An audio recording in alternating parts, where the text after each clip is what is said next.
Hello, welcome back. Now, because we are working on one side of your morning code, so we're only going to have one panel of your back. So therefore, we're going to do some parts of hypothetical, and also we're going to do in a way to remember, so you remember what to do next. As you see already, what I've done is I machined at the center back, which is I would like you to do it. So right from my top of my seam allowance to that corner here. So it's very, very important. So you will have like a double stitch here. So that will represent your center back, and also you will know you have to machine it now to another panel. So this is the time where you're machining two panels together. So when you've done that, press it flat. So it's important that you press in there. And the next part would be is you need to snip that. So what I'm going to do, actually, I'm going to bring that slightly higher so you can see. So we're going to snip in my corner. So snip in your corner. So I'm going to draw the line. So it starts from that point there to, and then it matches to that corner together. So, and we're going to snip into that. So if you see that, and you cut in right into the point there, but you do not snip your thread. So it's about 1 millimeter left before you actually go through. So that would be completely cut or separate. That means it releases your seam allowance, releases your center back seam allowance.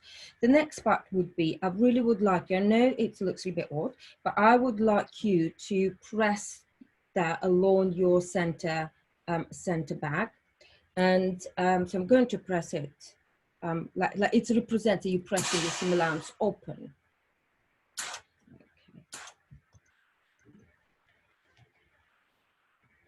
So you remember that's your next next stage, obviously.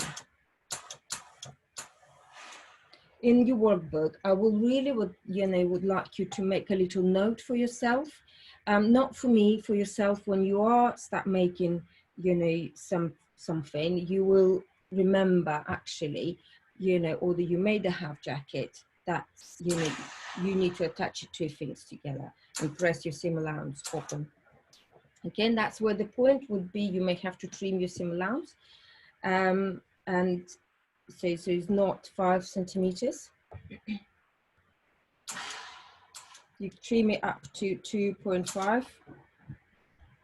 Okay, so yeah, as you see, I'm just about to finish it to my to the next seam allowance, and I think that's a little bit too much here. So what I'm going to do, I'm going to trim a little bit of my seam allowance, but I'm not going to trim too much. So hold on a minute. So I'm just going to press that to make sure it's all laid flat. There we go.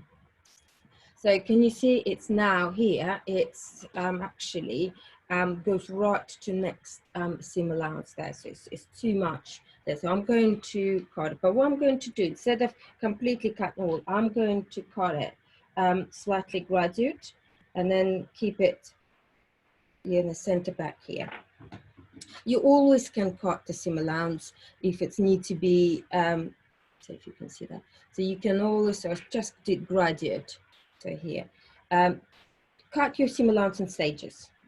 Sometimes you do need to cut your seam allowance completely because whatever you're making, but things like that, cut in stages, which just helps you to also to prevent any other mistakes you've done, which is actually quite easy to do because you are trying to concentrate on these new things, and sometimes you don't know how to behave, if the fabric will behave, and you may have a difficult body you're making for, so it's important that you are doing that. So as you see here, so if I just show closer, so I kept it that, so I may trim a little bit here so to make it more straight. So I kept it pretty much all my seam allowance at the top, but then I cut it gradually and to that point there, so I can have, my seam allowance are smaller here in the center back. Okay, so you've done that, and the next stage would be is working on your event, and I will show you that in the next lesson. So see you. Bye.